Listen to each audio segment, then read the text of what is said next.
Do not adjust your digital device. What you are about to see and hear may shock and appall you.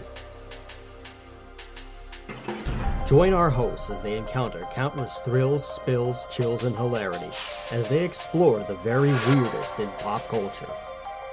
The following media is so strange, so beyond the scope of what is normal, it will make you ask the question, why does this exist?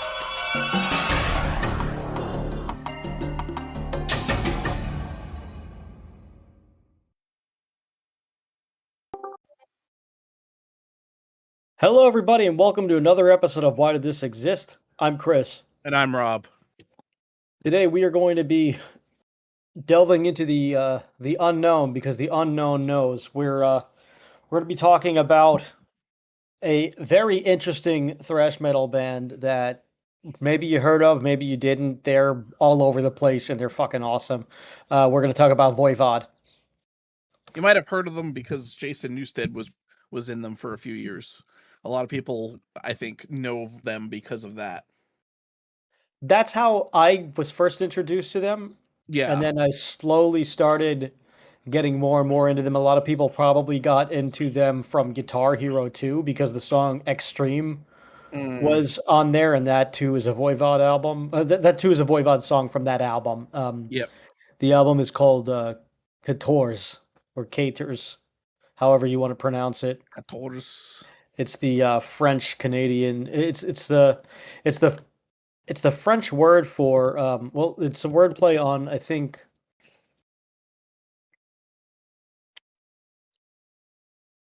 What is the French word that it is supposed to mean? I want to say it's like close to 14, but 14 is 15.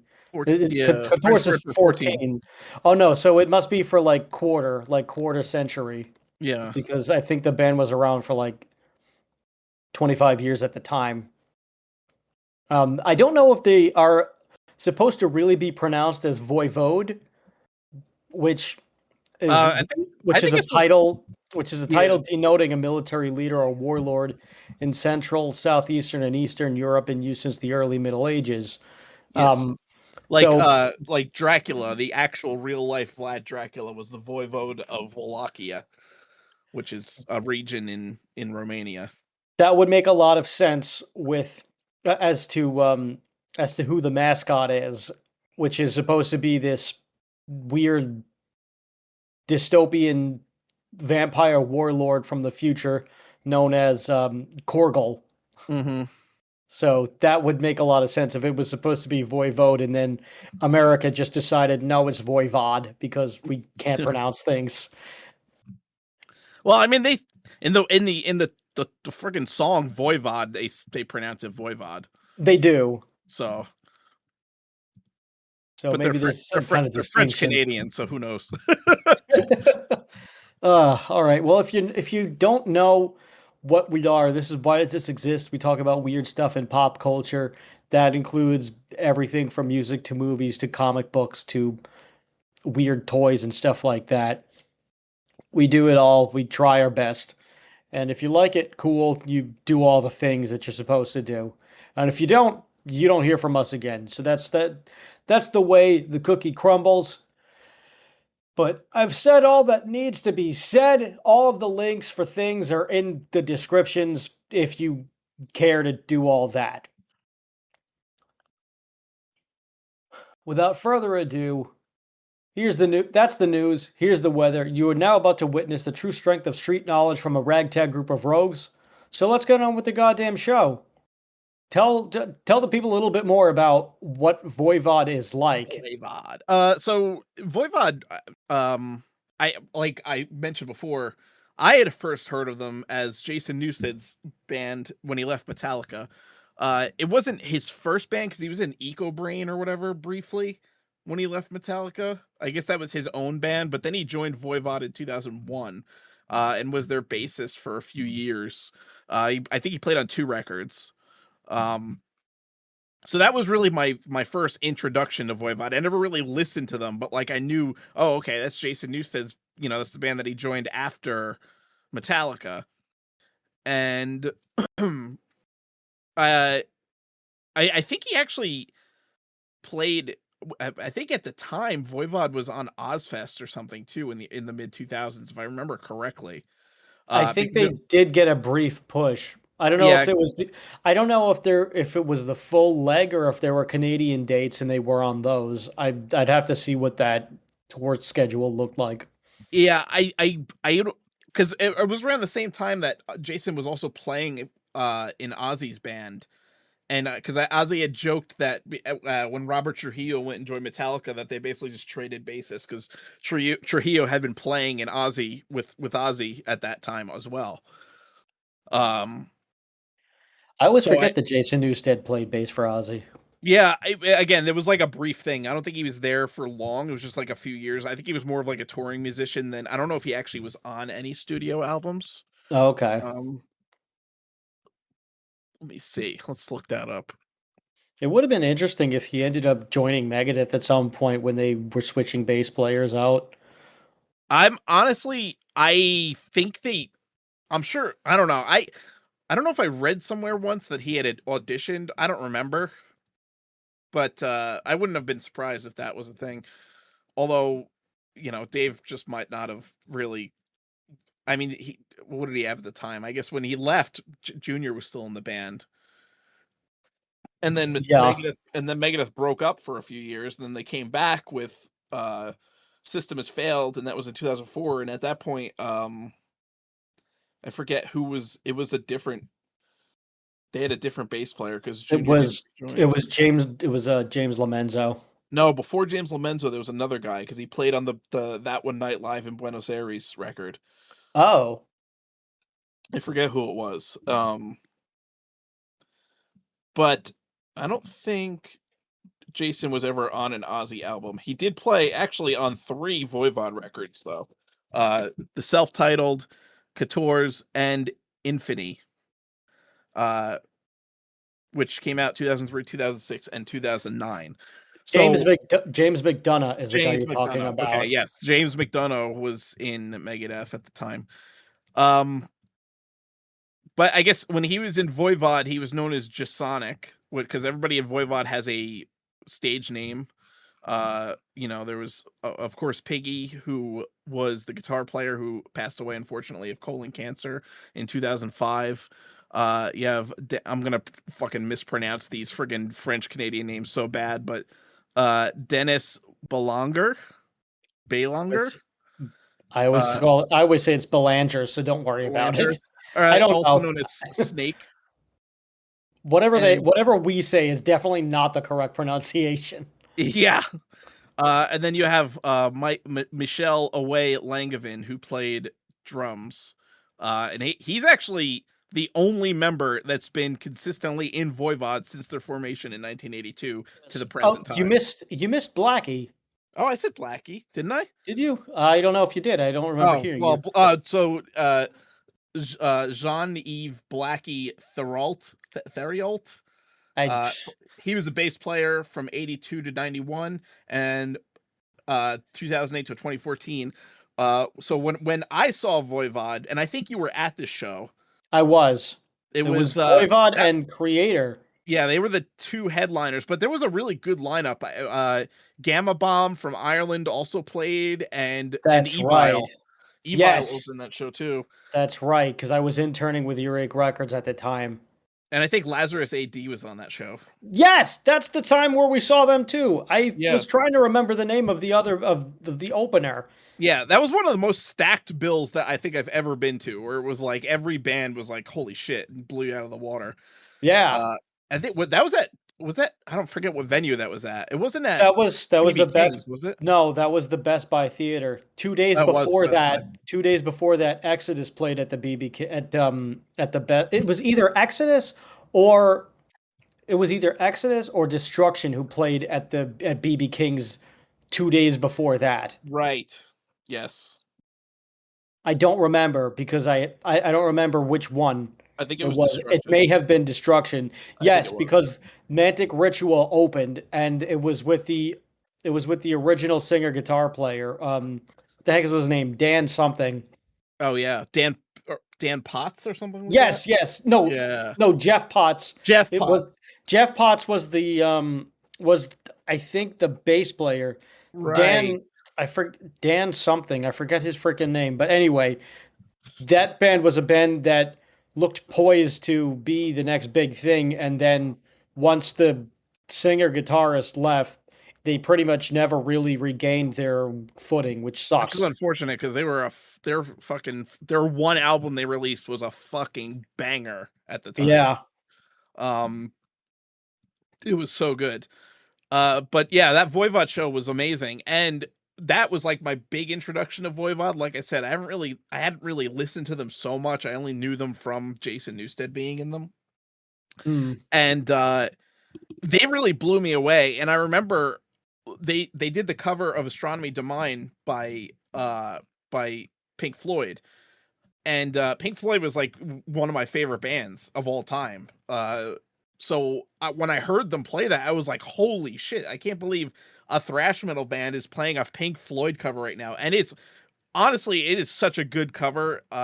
They did release it on Dan Wetmore, that was his name. Dan Wetmore. Yes, Oh, okay, apparently the band is back together and he is in the band again, interesting. according to Metal Archives. There you go. Okay, Uh, if that's true, that's great, but we have yet to see anything from them since an EP that they did in yeah, are they 2022. like even touring or playing live? I don't know, but they did. It looks like they had done something called Heart Set Stone, an EP in September 2022. Hey, that's when we got married.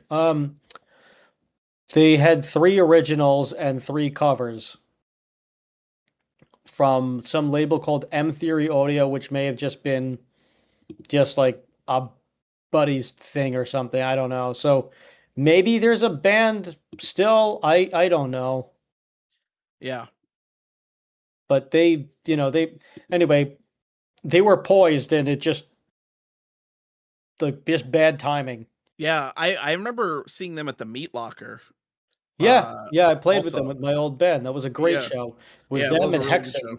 Hexen. And Rattlehead. Oh yeah, I always forget about those guys. They were dicks. I remember I went to like the lead singer and I was like, "Hey, didn't you guys used to be a Megadeth cover band?" And he got like all pissed off about that. He's like, "Yeah, but we don't do that anymore." Like he was all mad that he was a Oh, Megadeth cover band at one point. It's oh, like, dude, your please name is Rattlehead. get, get get over yourself.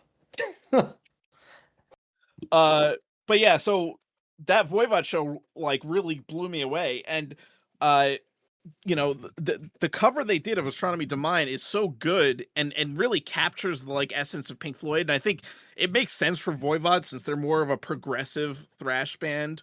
Their earlier albums are considered more speed metal, but their later stuff is definitely more progressive avant-garde, and I would even call it almost like prog punk in a way, like because I they I kept that think that's thrash a metal aesthetic. I think that's a better way to define them as just Yeah, prog punk. yeah, it's very strange. Because and again, that's more of that thrash metal influence, I think, because obviously thrash is heavily influenced by hardcore punk. Um, but Voivod definitely kept more of the punk vibe. It's almost like a crossover thrash band became progressive metal. Uh, Yeah. Which the only time that I've really seen that has been like Blind Illusion, which was Les Claypool's old band pre-Primus. yeah, But yeah, I remember when we saw that show, as stacked as that lineup was, and Creator was incredible also, yeah, we walked away saying, holy shit, Voivod was unbelievable. yeah. Well, I and remember all of us were just blown away we by were lucky enough to Voivod. see them with Blackie, which was really cool. Yeah. Yeah, Because we he saw, had I mean, with three-quarters of the original lineup. yeah, yeah. So it was really good. Yeah, they were freaking monsters. And it really kind of makes me like nostalgic for like a better time and place of like music, because back then you could see there was so many great tours like that were exactly like that, like where the bill was absolutely stacked and you could get general admission tickets to a show like that for $20 and Yeah. see like an amazing fucking stacked like lineup and just I have a great time. I would say between like 2009 and Mhm. 2000 and Probably like 2015, 2016 was yeah. when it started to go down. That's when Live Nation started buying up all the venues in New York and then charging obscene amounts of money to get into shows. Oh, that makes sense. Yeah, I said that back then. I think I might have said this on the podcast before. I noticed that happening back then. Like in like 2012, 2013, I started to notice it. I started seeing like Live Nation, oh, now a Live Nation venue. And it's like every time you wanted to buy tickets online, it would like redirect you to Live Nation no matter what. Ugh. And then the Live Nation deal went through, which I don't know how that went through because that was the biggest load of bullshit. The fact that that wasn't like seen as a like fucking antitrust. And it just goes to show you that antitrust laws are fucking bullshit and they don't apply at all anymore.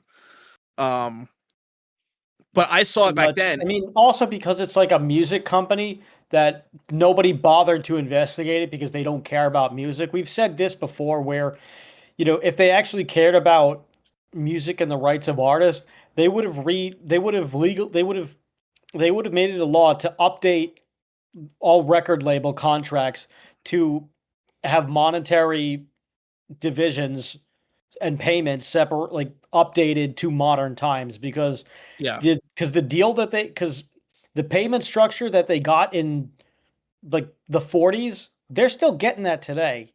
And that's yeah, why every artist is broke. yeah. Unless you self-publish. Yeah. And even then, you have to still do a shit ton of legwork to try to make any money. Like Gary Yeah, Holt, as plays in friggin' Exodus, and uh, and and Slayer when they do their festivals and stuff like that. He said it that he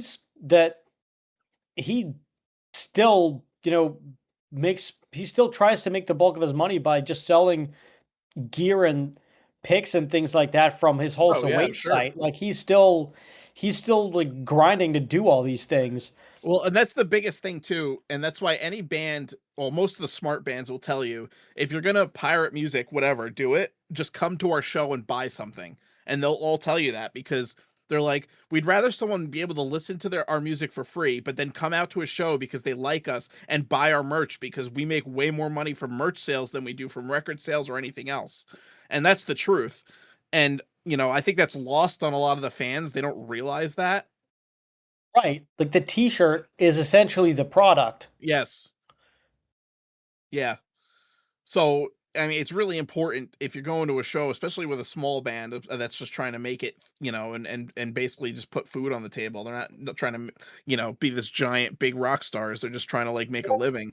It's really important to do that and buy shirts and and I try to do that every time I go to a show because it's a nice little like memento from the show. It's like, oh yeah, I got the tour shirt. So I was on that tour. I was at that show. It's a really cool thing. But B, it also helps out those bands that are touring and that are just trying to make ends meet. Right. Especially for the small town band that maybe gets to tour once a year because they Yeah, all have regular jobs and yeah, they took vacation time to do this. yeah, and especially like back then when we were seeing those guys. I remember watching a video of Evile. It was Matt Drake from Evile, the lead singer, and was basically telling like the interviewer how like when he gets back to England after the tour, he has to find a regular job and he basically has to lie on his resume of why he's had so many jobs because he quits. He'll like, work during the off season and then when he has to go tour again during like the warmer weather times, he has to quit his job because no job's going to let him take 3 months off to go on a tour. So, I saw something very recently with it came through my Instagram feed. I forgot the name of the band, but there was some band that that was the support band on a huge tour with mhm, somebody, and the singer was saying how they're all broke and yes. they just played Wembley, Yeah. but they're broke and they can't get a job in between because they don't have any tours going on until I think the tour concluded in like November, October, and they needed, and they still hadn't gotten some kind of, they still hadn't gotten paid from either management or the label or something, because something was Mhm. escrowed for tax purposes or some stupid reason, and the band hadn't gotten paid, and the band still was, and they were broke because they had to basically pay out of pocket to get the show, to get the tour to even happen. And they're sitting there going, "We're super broke. We might be homeless because we can't do anything for a few weeks. We can't get jobs. Even the little stores around here won't hire us because we're not going to be around that long. And two, even if it's seasonal, it's still not enough because they're not looking for people in their 30s to be the seasonal employee. And Yeah. also there's not even a lot of seasonal hiring because everything's online and a lot of the stores aren't making money because of tariffs and everything. So we're flat broke and we're up shit's creek without a paddle, yet we Yeah. just played Wembley. How is that possible?" I remember Exodus saying in an interview, basically they all like were basically carpenters or like they all like were qualified in some kind of trade because when they Yeah. were like not touring, they were basically working as like construction workers, basically. Yeah, I mean, I've heard that from a few people. I think we may have mentioned it on the Deceased Yeah. episode, that King Fowley had told me that he was like, I he was in some company that either did some kind of like cooling AC, like HVAC. installations, yeah, Yeah, yeah. HVAC stuff. Like that was Yeah. kind of the thing. That was kind of what he did, and I think one of the guys from Obituary did that too. I think they Yeah. all had just some kind of unique trade job where they could afford to do this. Yeah, and that's one of those things where like there could be an off season where you could do something else, like go on a tour, Yeah, because or they like don't Steve do. Souza from Exodus was, he's a foreman at a construction company, and I think Chuck Billy is a foreman at the same construction company. Yeah, which is it's sad because Testament and Exodus especially are considered like almost if you want to say there's a big six of thrash metal, then Testament and Exodus are definitely the number five and number six, and the fact that they can't like live on being musicians, they have to go back to another job is just a sad thing. And a band like Voivod, I'm sure it's the same situation, especially because they're from Canada, so you have to factor in all of the travel costs they have to do their tours. There's I'm obviously there's probably a demand for metal up in Canada. There's plenty of Canadian metal bands, uh, but the real money comes from touring, the United States and even more so South America is always a big, huge money maker for these metal bands. A metal band will come tour the United States and play like mid to large size theaters, but maybe like a 1,200 person capacity. But then they're going down to Brazil and playing a soccer stadium with 40,000 people. You know, so it's just it's tough. It sucks that the music industry is like that.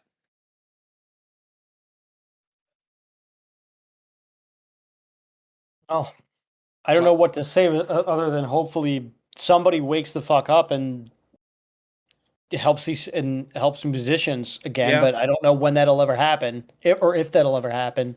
yeah, I mean, I think we kind of went through a little bit of a golden age, you and I, when we were coming up playing music. That new wave of thrash metal, it was almost like it felt hopeful, like there was a revival in this kind of heavy music, and it was really big at the time. Yeah, And and there were a few bands from where there were a lot of bands that were just touring and like bootstrap touring. yeah, And I mean, we had talked about doing tours a couple of times, and we had tried to get them together, but it didn't really work out. I guess because no, we only really tried to do it with one other band, and they were kind of half in, half out. yeah, We should have there should have been a couple of, we should have asked a few different bands, and I'm sure we would have gotten something together with at least one of them, because yeah, we weren't looking for anything crazy. We're just looking for like a good 7 days just to kind of test the water, maybe 14 at best. mm-hmm, And it was just mostly going to be an East Coast thing. I think the way that I had mapped out a 1 week thing I think that it was just along the Northeast. yeah, And then if we had wanted to do a longer thing, it would have been up and down the East Coast. Yeah. but it just never ended up happening. But, Yeah, it's who unfortunate. knows? Maybe at some point we'll be able to do that just to say we did it. Yeah. Uh yeah. But I don't think we'll ever capture that feeling that, the mid to late 2000s, early 2010s had. There was really No. there was definitely a camaraderie among the local bands. Uh and even some of the touring bands, it felt like you knew when a band came into town, and you went to their show at a small venue and you were hanging out with them. It felt like it was like your people. You knew them. It was like you knew them all along. They were just old friends. you know Yeah. and I mean, I still keep in touch with some of some of these people have become lifelong friends. yeah, You know, like at least one of them came to my wedding, yeah, not including you. yeah, yeah, yeah. So it's definitely, I it was a good time for music and for to be a musician, I think. uh and things are definitely different now. I think COVID definitely changed a lot of people's like minds on shit. And there was a big slump for a while, but I think after COVID, people are kind of starting to come back a little bit and be like, "Hey, I want to be able to experience like music again and do shit again, like and have fun." So I think there might be like another like heavy music renaissance. Uh, I think there's a slight rebound. I don't yeah, know too much about it. I'm pretty removed from it, but it seems like it's a lot of death metal bands coming around again now. yeah, and there's a lot of uh I want to say gimmick metal bands because they all have a gimmick now, if you notice. But Yeah. you have like bands like Windrose, which are like the dwarf metal band and stuff, and they're playing pretty big venues. So there's definitely a shift in another direction, I think, again. And especially now that I think people are turning away from a lot of pop music because or more and more we're finding out that celebrities are huge shitheads and they don't want to be like involved with that anymore. So I think a lot more people now are discovering heavy music. Oh, good. I think it's more I think it's almost as popular as it was in the 80s. Like if you ask average people now like what kind of music they like, a lot of people will say well, they'll know some kind of rock music or heavy metal. Mm. Oh, good. Hopefully more of them will discover Voivod.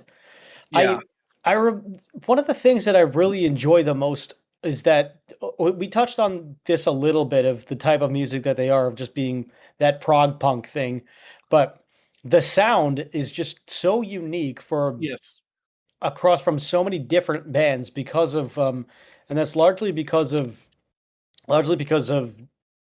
Dennis Piggy D'Amore, Mhm. the founding guitarist who he he used there's a heavy use of dissonant chords that he uses, and Yeah, it's like he very plays on the jazzy. higher register. Yeah, he does a lot of wacky jazz, like he does a lot of very fast jazz. So it's almost like punk inspired jazz, and that's where you get this really aggressive tone and this aggressive sound. But then you have Away on drums, who he's not doing typical thrash metal drumming or anything. He's doing more of tribal drumming. So you Yeah. get this tribal backbeat going on with these weird dissonant chords, and it just has such a strange sound that you can't quite put your finger on, but the minute you hear it, you know it's Voivod. Yeah, they also they dabble in so many different genres too. Because you could take a song like for example like The Prow, which almost has like a surf rock feel to it. Yes. It's just they really do a lot of interesting things and a lot of different things. Uh, and experimenting with different genres. And if you look at like their list of like influential musicians, it is probably one of the most varied lists of like influences for a metal band, especially. you know they go from like listing their influences as like Igor Stravinsky, the composer, to Yes and Pink Floyd, and then of course Motorhead and Hawkwind and Iron Maiden and the typical, British heavy metal bands, but like it's such a varied like thing, and you could hear all that influence in the music. I would actually say that there's a lot of crossover with my personal influences being a musician and Voivod's, because like I was always very like eclectic, and when I was learning to play guitar, I didn't learn playing heavy metal. I learned playing Pink Floyd. Like Pink Floyd was like probably my favorite band in high school. And that's how I learned how to play guitar was playing along to Pink Floyd songs. And also the Ramones. The Ramones were really big for me in high school. So I definitely like see like Voivod's influence definitely is like very similar to what I was influenced by. That makes a lot of sense, actually. Yeah. Because you have this weird punky tone where Yeah. it's not. I wouldn't like. I wouldn't call it a thrash tone. It's definitely a punk tone, but there's a heavy chorus on there. Yeah. So Well, yeah, that's definitely there's heavy chorus and reverb. So you could hear the Pink Floyd emerging from that too. yeah. Yeah, I definitely have modeled my sound a lot after like the Ramones and Pink Floyd and like Metallica. When I first started really getting more into metal and I was learning metal songs of guitar, I learned a lot of Metallica songs. So the whole like down picking and like, that was like really big for me too, like learning how to like down pick super fast, and that's how I learned to play, more thrashy songs. So yeah, I definitely fucked with Voivod. They were when we saw them live, I didn't know what to expect going in, but I was like blown away. And I remember I got home from that Everybody show. felt that way. Yeah, I got home from that show and like immediately bought a Voivod album. Like I went, I don't know if I went on Amazon. I don't know if I have a physical copy of it actually. I don't know. I might have just bought it on iTunes because iTunes was the big thing at the time. But yeah, immediately I went and bought one because I was like, holy shit, these guys are awesome. And the fact that they played Pink Floyd was just like that blew me away. Yeah, and their videos are all kinds of crazy too. Yeah. But God, just and I think the other thing is that Away also does the artwork for the band, and he's just an incredibly gifted artist. Hmm. Just not just like as a musician and as a graphic artist, he does all kinds of weird stuff that fits the vibe of the band. Hmm. Like his art is synonymous with this band, and he also did the artwork for the Probot album too, which we also talked about on this show a Oh, long time really? ago. Yeah, Yes. yeah, he's got a couple of books that he's done where they're some of them are art collections Yeah. and others are he and there's another book that he contributed to. I think he did the foreword for this thing called Injustice for Art Live, where it's live album covers and heavy music. But Yeah. he's also done different just writings and musings and just like he has a very sci-fi dystopian kind Yeah. of vibe, but Yeah. It's almost. it's It, also like very punk too.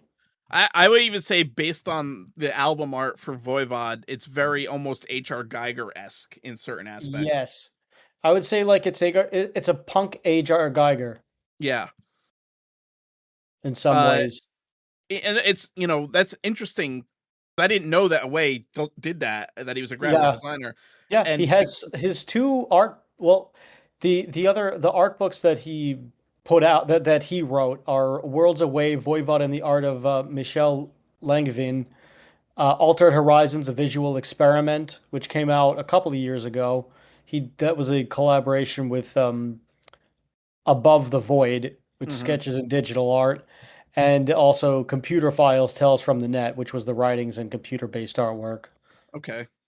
But Um, I so I think that really captures Voivod, the fact that Away was a graphic designer and he did the artwork, kind of really captures the essence of what what we were, because we were very DIY or die when we played. and Sure. and a lot of the bands in our circle were that, we did all our own artwork, we did all our own recording. And even like the bigger bands of the new wave of thrash, like Lich King is a great example, where Tom did all the album covers. you know and we talked about Lich King on this podcast, I believe, at one point, I believe, didn't we? We've talked about them. I don't We think might have we've mentioned done them that. during the thrash metal. Yeah, we've talked Yeah. about them, but we never did an episode on them. And when we did Axe Cop, I think we also mentioned, obviously, because Tom had, did artwork Yeah, for Axe Cop as well. I forgot Uh, we did an Axe Cop episode. yeah, it was a long time ago. But yeah, I think, it really captures that DIY attitude of just doing it all yourself, because that's the best way to really kind of try to make something in the music industry, because you don't have to deal with all the bullshit, all the extra costs that get added on being in a band. If you're signed to a label, because the label takes a cut and the manager takes a cut, and then you have to shell out the money for artwork, which costs a lot of money. People don't realize how much it is to commission something for art. um so and that's partially the reason why I think AI is a good tool, because it kind of like democratizes artwork a little bit for people that can't do it. I know there's like certain things about, like, theft of artists' work and shit like that, to teach AI, so for the machine learning, but um hopefully that'll get worked out, because it is a useful tool in some aspects for that, for democratizing art and making it easier for people that maybe can't draw but can play an instrument, to do an album, and not have to shell out hundreds and hundreds of dollars for uh Or if for they were artwork. going, or if they're, well, I'm still for getting I'm for getting for paying an artist to do the art for your album. Yeah. But if you're going to introduce, but the way that a lot of artists are releasing music today is they release a lot of it piecemeal. So leading up to the album, maybe like a couple of months leading up to the album, they'll start leaking one track at a time, and then maybe Yes. 2 weeks before the album, they'll leave maybe four Yeah. songs just like locked basically, That's so pretty then much you what can listen Megadeth to the did. rest of it. Yeah, Creator did that too. Yeah. I think that's kind of what you have to do nowadays, because people's attention spans are so short. No one wants to Yeah. sit there and listen to a whole album. Although I listened to Megadeth's album from start to finish while I was driving somewhere. I had a long drive. Well, it wasn't really that long, but it was long enough to listen to the whole album. So I'm like, you know what? I'm listening to Megadeth's whole album from start to finish. And when it came out, the day it came out, I had to listen to Ride the Lightning, because I wanted to hear what their interpretation of it was. And I was unfortunately disappointed, because it was basically just old man sings karaoke. I hated that is the worst cover I have ever heard in my life of It's anything. I didn't think it was like the worst cover I've ever heard. It was just very boring and very much Dave Mustaine singing Metallica karaoke. I thought they were going to do something Musically, different with it. me too. Musically, it was fine, but there was no reason to do it. And then Yes. his vocals kick in, and his vocals. Yeah. I was standing in the middle of the street. I was going for a walk. I had just come back from the gym, and there were maybe like 15 minutes left on the album. So I said, "All right, I'll go for a walk." And I standing there in the middle of the street. Thank God I didn't have any coffee, or would have like spat it out or threw it at something. And I heard the minute that his vocals kick in, I just let out a giant "yeah," like, and I was disgusted the entire time listening to that cover. Like, I just had this face, like I just stepped in something. It was, it wasn't good. That cost the album an entire point for me. Yeah. It was a before. If you just listen up to my last note, it's fine. It's an average Megadeth album. There's nothing Yes. different about it. It's okay. So I gave it a solid 7. The Ride the Lightning cover kicked in. It lost a full point. That Yeah, album is a 6. I would give it a 6 as well, because it's an okay album. It's not great. and it's definitely not Megadeth's worst album. No, That's for sure. But it's not great, and it doesn't have that. It feels very like phoned in, you know. Like Dave was just like, "Oh, okay, let's just write some basic generic thrash riffs. I'll write some like lyrics, generic thrash lyrics, and throw in some things about this being like my goodbye to, being in Megadeth because it's our last album kind of thing." And that's it. It was very safe. I think he really tried, but he played it safe because that might be all that he could do because he's got a I lot of health issues. Well, he's got health issues and such a huge career with some, but I mean, I think the last album, or was it? I don't know, the one before the last album was okay, but the one before that, I mean, hold on, I gotta look up the Megadeth list of albums now because I can't remember the new albums' names anymore. Just Uh, don't say Super Collider. no, Super Collider was fucking awful, and No, I that was refuse to bad. listen to that. It was horrible, that album.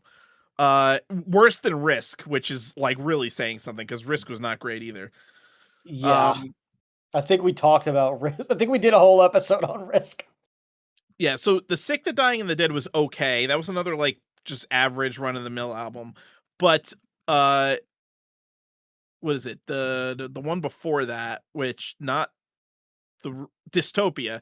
I actually think Dystopia was a really good Megadeth album. It had a lot of good songs. Like Conquer or Die is a really awesome song.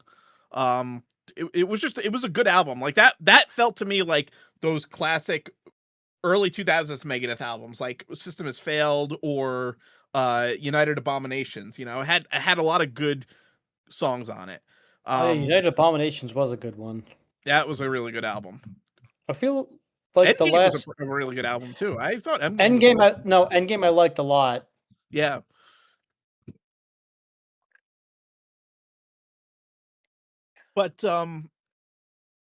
But yeah, the new album, it's average. It's not Yeah, great. if you want to get a better experience, just listen up through the last note and just shut it off. Don't listen to the cover. Listen to the cover another time or separately.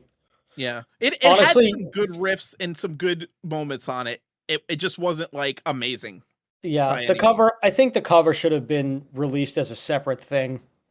I think so too.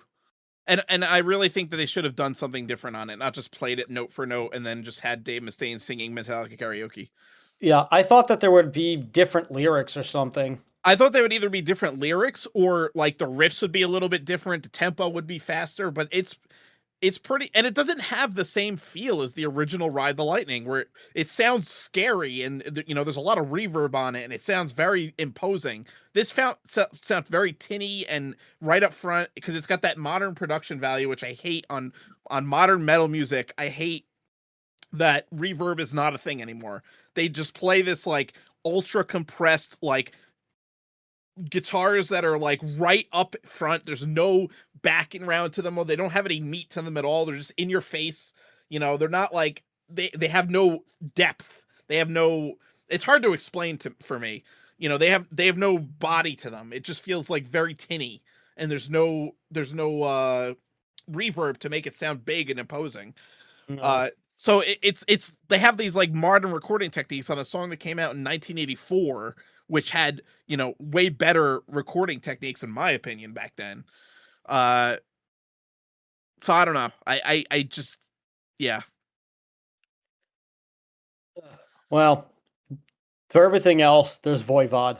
I will say Voivod's most recent album I listened to a little when I was listening to Voivod before we did this podcast, just to like refamiliarize myself with them because I haven't listened to them in a while. And I will say their new album is actually really good. I liked it. It came out in like 2022, I think, their most recent studio album. Yeah, I Um, think it was re-recording of previous songs. no, not that one. The one And before that, that was originals. It was Synchro Anarchy. You're yes, talking about. yes, yeah. It was a good album. I liked it. I liked it a lot. It's the 15th album and the 19th total. Yeah, It's friggin' awesome. a very Now, storied career for sure. yes, I have to. I was listening to a bunch of different Voivod songs on shuffle, Yeah, but I so was I. I didn't mention it before, but also from Blackie in the bass playing, you get a lot of chords, which is not so. Well, not only does he do the dissonant chords as well, Piggy essentially taught him everything. When they started the band, Piggy was the only one who was really the true musician. So they broke up for about a year, and he just kind of taught showed them what he wanted, and they kind of learned through him, Hmm. which, he was the driving force of the band even after he passed away, which, as we said, he went from colon cancer. But the when he went, he had left a final he had left final record, like, demos of songs and instructions on how the songs were supposed to sound and what order they were supposed to be played in for Yeah, his last. So he composed music up until the last up until his last breath, good for him. and a lot of them and the riffs found their way onto Couture's, Hmm. which they just found it on his laptop, and he just left instructions on how to use the songs, and that's how that came, which is really freaking metal. Just like how all these little Easter eggs just kind of came up, and how his playing has affected everything since. But he taught Blackie how to play too, and Blackie just mirroring what he was doing while also playing along with Away's tribal drumming. It also helped create this weird sound because not only was he using chords, which you don't typically see a bass player use, Yeah, or at least definitely not in metal, no, but the definitely. dissonant chords too. So all kinds of weird stuff that you never hear came from this band. Yeah, They were probably the first. I would say that they, like, outside of Blind Illusion, they were maybe one of a handful who really tried to experiment, but I think they pushed the envelope as hard as they possibly could. I don't think any of the I don't even know if you could really call them a thrash metal band, like we said, yeah, no, more of they're a more of a prog. more of a prog punk. Yeah, prog punk, prog metal. I would Yeah. call them more. Uh, or avant-garde metal is a good descriptor for them. Yeah, Uh, just incredible. And yeah, all of the sound adds to all of the sci-fi-ness from the yes, art and the song topics and everything. It really like, they built a world with their yes, music, yeah, which absolutely. not a lot of bands can do. No, yeah, that's well said. I think I agree. It's almost like if there was this is the soundtrack to a 1950s sci-fi comic. Yeah, yeah, I could see that. Or like a B movie or something like that. Yes. Yeah, yeah, absolutely. And the artwork too. You know, you look at an album like the Outer Limits, it very looks like something that you would see in like a 1950s pulp magazine. Yeah, I mean, all of it just Yeah, they just it just creates such an interest it just creates such a different experience, and you know what it's about. yeah, I think the only album cover that's a little strange is the Angel Rat one, because it takes a it it doesn't really stick to the sci-fi as much. It's almost more of this strange circus like theme, and then they go a little bit farther where they change a little bit of things. yeah, But it is, it's freaking awesome. yeah, yeah. They're a great band. Just absolutely terrific. And if anybody wants to, anybody needs to just go check it out. I don't even know what album to start with. It doesn't matter. Yeah, the Angel Rat is a good album to start with if you want to hear more of like the progressive, not as thrashy stuff. Um, but the early albums are more speed metalish, so if you're into that, like listen to the early albums. You know, their middle albums are more like progressive, and then their later albums kind of combine the two and become more like that has that like progressive punk slash thrash slash metal sound. Well said. Is there anything else that we really need to be talking about? Oh, Voivod, that they're doing a crazy kind of tour right now. Actually, before it slips my mind, let me try to figure out what they're doing. I think they're using a orchestra for this Oh wow, tour. that's They're pretty doing cool. they're doing some kind of weird, crazy tour right now. They're not, it's very limited, but here we go.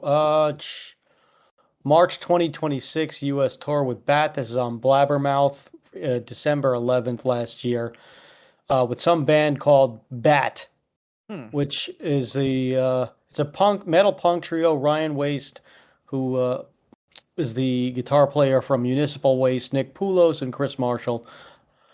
They're only doing like a week, but they're doing that tour. Where the frig? I know I saw something really weird that they're doing. It's a short run. Why can't I find this?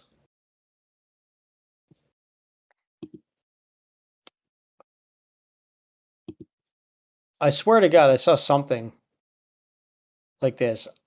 Or maybe I'm hallucinating. I don't know. I could be hallucinating. Mm-hmm. Oh no, they did this recently, actually. Voivod performs with Orchestre Symphonique de Quebec. There you So go. so they did a concert with an orchestra in Canada, and it was just a full. Oh man, I have to find this Yeah, that's awesome. because I'm sure they're gonna release an album if they went to the length of getting an orchestra. They'll hopefully recorded an album for it. oh, it would be a crime if they didn't do this.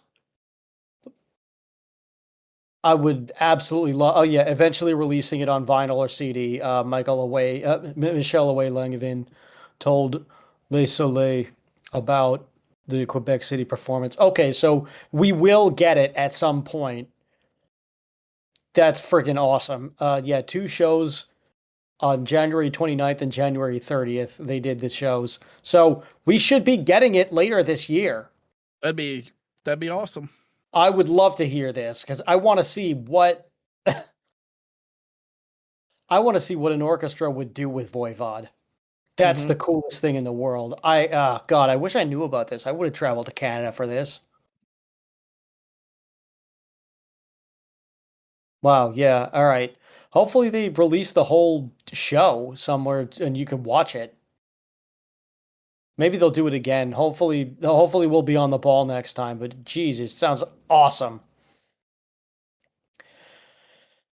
All right, so there you got it. I don't have anything else to say about Voivod. Just check the freaking band out. What are you still doing here? Yeah. All right. Well, if there's nothing left to be said, then this has been why does is there nothing left to be said? I think that's about it. Okay. Then this has been Why Does This Exist? Thank you for joining us. We really appreciate it. I have been Chris. And I've been Rob. And remember, question everything.